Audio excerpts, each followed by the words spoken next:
नमस्कार, मैं दीपक कुमार, सहायक आचार्य EFM राजकीय महाविद्यालय 12। पिछले वीडियो में हमने पढ़ा था आधुनिक अर्थव्यवस्था में मुद्रा की भूमिका, और आज हम पढ़ेंगे मुद्रा के दोष एवं खतरे। बाइबल में लिखा है, पैसे का मोह ही सब बुराइयों की जड़ है।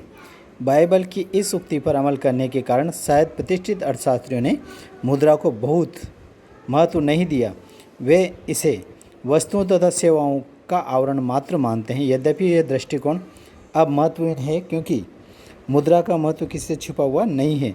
लेकिन आधुनिक समाज में मुद्रा का इतना महत्वपूर्ण स्थान होने पर भी कुछ विद्वान मुद्रा में बुराई देखते हैं। उनके अनुसार मुद्रा एक बहुमूल्य किंतु भयावह आविष्कार है। मुद्रा एक अच्छा सेवक किंतु बुरा स्वामी है। मुद्रा एक आवश्यक बुराई है। मुद्रा जो मनुष्य मात्र के लिए अनेक वरदानों का स्रोत है, अनियंत्रित होने पर संकट एवं अस्त व्यवस्था का कारण बन जाती है। उपरोक्त सभी कथनों से जहाँ एक और मुद्रा का महत्व अथवा अच्छे पक्ष का ज्ञान होता है, वहीं दूसरी ओर वे मुद्रा के दोष अथवा बुरे पक्ष पर भी प्रकाश डालते हैं। मुद्रा के दोषों को 4 भागों में बांटा गया है, जिनमें पहला है आर्थिक, दूसरा सामाजिक, तीसरा राजनीतिक और चौथा है नैतिक। मुद्रा के आर्थिक दोष। सामाजिक एवं आर्थिक विषमता। आज के युग में जो सामाजिक एवं आर्थिक विषमता पाई जाती है, वह मुद्रा के कारण ही उत्पन्न हुई है, क्योंकि कुछ लोग बहुत अधिक धन का संग्रह कर लेते हैं और अधिकांश लोग इससे वंचित रह जाते हैं। वर्तमान काल में जो रूप पूंजीवाद ने धारण किया है, वह सब मुद्रा के कारण ही हुआ है। यदि मुद्रा का आविष्कार नहीं हुआ होता तो यह आर्थिक एवं सामाजिक विषमता उत्पन्न नहीं होती, क्योंकि हर एक व्यक्ति को अपनी आवश्यकताओं की वस्तुएं स्वयं उत्पादित करना होता था, तब वे इतना संग्रह नहीं कर सकते थे। दूसरा बिंदु है साधनों का केंद्रीयकरण। मुद्रा का एक दोष यह भी है कि इसके प्रयोग से समाज में आर्थिक साधनों का केंद्रीयकरण कुछ ही लोगों के पास हो जाता है। उत्पादक वर्ग अपने लाभों को अधिकतम करने के लिए प्रयत्नशील रहता है। इस प्रकार धन का केंद्रीयकरण इसी वर्ग के पास होता रहता है। अपने हितों की रक्षा के लिए वे अनेक प्रकार के संघों की स्थापना करके साधनों पर प्रभुत्व जमा कर लेते हैं। इस प्रकार मुद्रा के माध्यम से साधनों का केंद्रीकरण भी किया जाता है। पूंजीवादी अर्थव्यवस्था में पाए जाने वाले दोष। पूंजीवादी अर्थव्यवस्था का आधार मुद्रा ही है, और इस व्यवस्था में अनेक दोष हैं, जिनमें धन का असमान वितरण पूंजीवादी अर्थव्यवस्था की देन है। इस व्यवस्था में धनी वर्ग अधिक धनी और निर्धन वर्ग अधिक निर्धन होता जा रहा है। अधिपूंजीकरण। उद्योगों में अधिपूंजीकरण जैसी समस्याएं मुद्रा के कारण ही उत्पन्न होती है। जिन उद्योगों में अधिक लाभ की संभावना रहती है, उनमें अधिक राशि विनियोग कर दी जाती है। परिणाम स्वरूप इन उद्योगों में अति उत्पादन की समस्या उत्पन्न हो जाती है, जिसके गंभीर परिणाम भी होते हैं। व्यापार चक्र। मुद्रा की मांग एवं पूर्ति में परिवर्तन के कारण मौद्रिक अर्थव्यवस्था में निरंतर तेजी व मंदी उत्पन्न होती रहती है, जिन्हें व्यापार चक्र कहा जाता है। अर्थव्यवस्था पर इसके गंभीर प्रभाव पड़ते हैं। अधिकांश व्यापार चक्रों में मुद्रा ही कारण बनती है। अगला बिंदु है मूल्यों में अस्थिरता। मुद्रा का सबसे बड़ा दोष यह है कि यह मूल्य स्तर में अस्थिरता उत्पन्न कर देती है। मुद्रा प्रसार एवं मुद्रा संकुचन जैसी स्थितियाँ मुद्रा के कारण ही उत्पन्न हुई है। ऐसी स्थिति में अर्थव्यवस्था में गंभीर संकटों का सामना करना पड़ता है।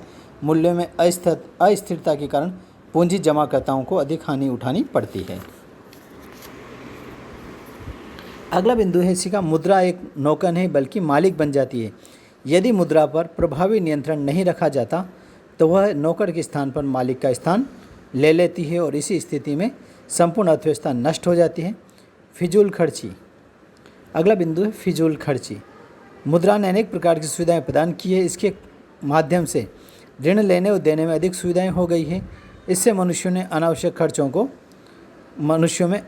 खर्चों को करने की प्रवृत्ति बढ़ गई है, जैसे आसान किस्तों पर वस्तुओं की उपलब्धता, जिससे व्यक्ति के पास धन की कमी होने के बावजूद भी वह अनेक वस्तुओं का उपभोग करता है या उन्हें खरीदता है। मुद्रा के सामाजिक दोष। सामाजिक शोषण।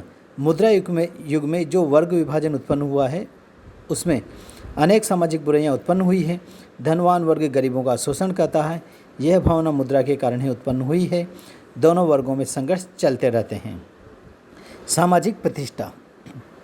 समाज में मुद्रा के कारण ही प्रतिष्ठा बनती है और इससे विद्वान, निर्धन एवं ईमानदार व्यक्ति को अधिक हानि उठानी पड़ती है।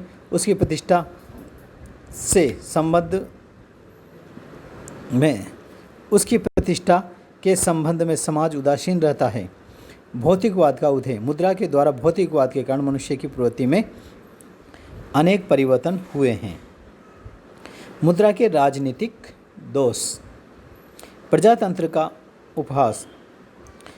मुद्रा के प्रयोग ने प्रजातंत्र का उपहास का पात्र बना दिया है। आज जिसके पास मुद्रा रूपी शक्ति है वह व्यक्ति चुनाव लड़ सकता है। मुद्रा के अभाव में योग्य व्यक्ति जनता का प्रतिनिधित्व करने से वंचित रह जाता है, क्योंकि उसके पास मतों को क्रय करने के लिए मुद्रा रूपी शक्ति नहीं है। राजनीतिक भ्रष्टाचार। मुद्रा ने राजनीतिक भ्रष्टाचार को जन्म दिया है।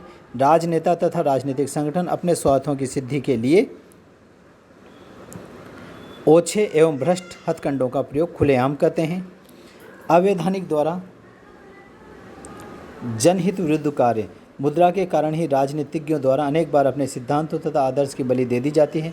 राजनीतिज्ञों की इस कमजोरी के कारण व्यापारी तथा उद्योगपति उन्हें चुनाव कोष में चंदा देकर अनेक अवैधानिक तथा जनहित के विरुद्ध कार्य करवाते हैं।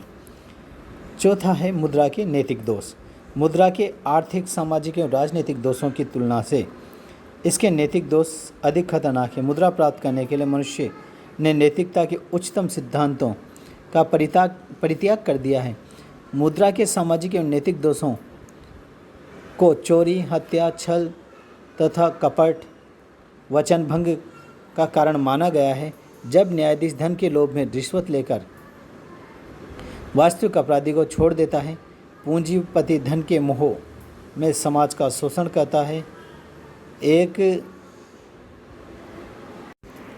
एक अभागी नारी पेट भरने के लिए अपना शरीर बेचती है, अथवा एक लालची पिता धन के लोभ में अपने योग्य पुत्र का विवाह एक अशिक्षित तथा क्रूर लड़की से भी कर देता है, तो मुद्रा की काली करतूतें दृष्टिगोचर होती है। वास्तव में मुद्रा ही चोरी, बेईमानी, धोखाधड़ी एवं लालच की जड़ है।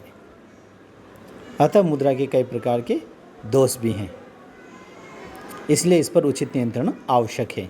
धन्यवाद।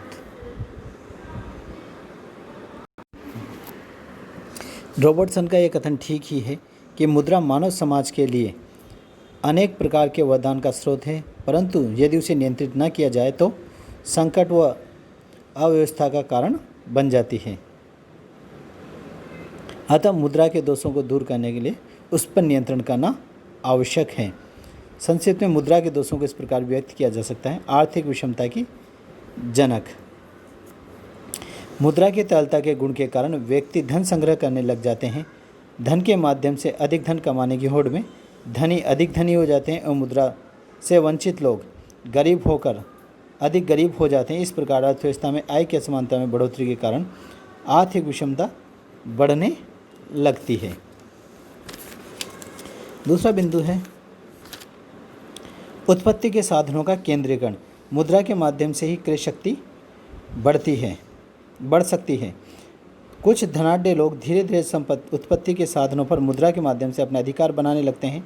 एक स्वतंत्र अर्थव्यवस्था में कोई एक संगठन अपने सभी औद्योगिक प्रतिस्पर्धी बाजार में मुद्रा के बल पर पछाड़कर उत्पत्ति के साधनों पर एकाधिकार प्राप्त करने का प्रयत्न करता है। आपसी समझौते, विलय, अधिकतम अंश क्रय आदि के माध्यम से बृहत प्रकार की बहुराष्ट्रीय कंपनियां निजी हितों की पूर्ति के लिए किसी उद्योग पर सहज ही अधिकार प्राप्त कर लेती है।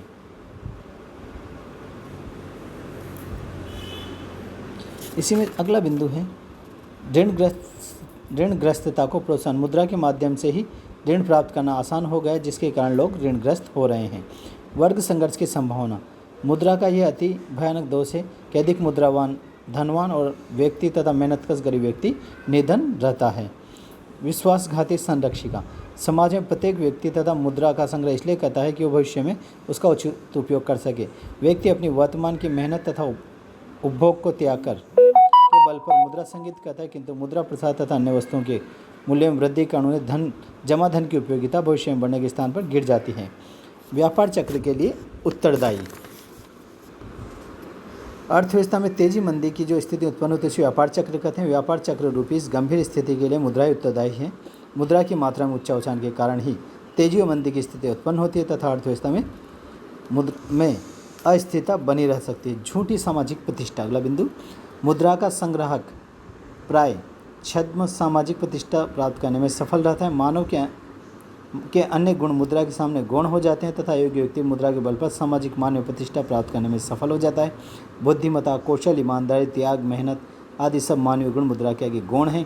सिर्फ धनी व्यक्ति अपनी कमाई का कुछ हिस्सा सामाजिक कार्यों पर खर्च कर श्रेष्ठ समाज सेवक कहलाने लगता है तथा साधु के रूप में सामाजिक प्रतिष्ठा भी प्राप्त करता है। भौतिकवाद को प्रोत्साहन।